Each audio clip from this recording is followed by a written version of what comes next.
Vandag is Dinsdag 26 Mei en hierdie week herbesoek ons laasweek se Pinksterreeks oor die gees van gasvryheid.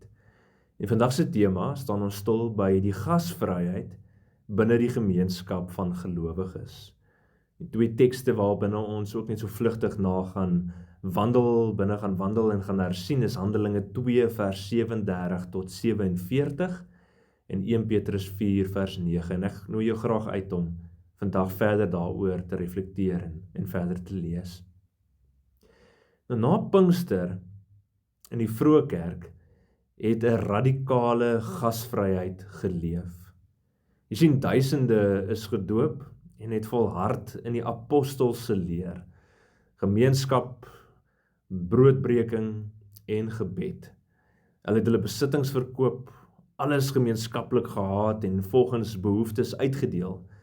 En daagliks het hulle in die tempel en van huis tot huis met blydskap en eenvoud geëet en bymekaar gekom. En die Here het daagliks mense bygevoeg, so sê die skrif. Nou, 1 Petrus 4 vers 9 sê ook duidelik: wees gasvry teenoor mekaar sonder om te kla. Jy sien, dit is 'n opdrag binne die broederliefde. En teologies wys dit dat die Heilige Gees 'n nuwe familie skep, nuwe geloofsgemeenskap.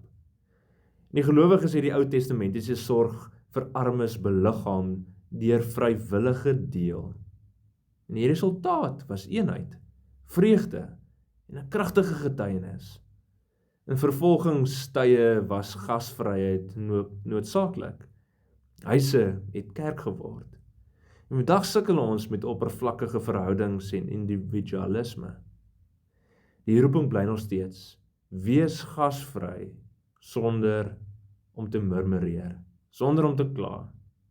En prakties lyk dit soos om na ander te nooi vir etes, nuwe lidmate te ondersteun, siekes te help en in hulle behoeftes te versorg. Dit skep 'n veilige plek vir kwesbaarheid in disippelskap.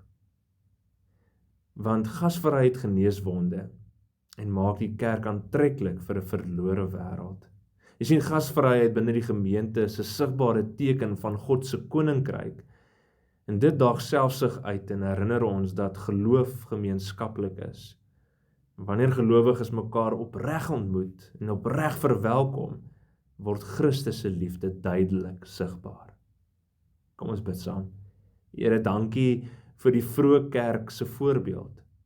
Vul ons met u Gees. Help ons om gasvry te wees sonder klagtes en mekaar werklik waar lief te hê. Mag ons as geloofsgemeenskap u naam verheerlik. Amen.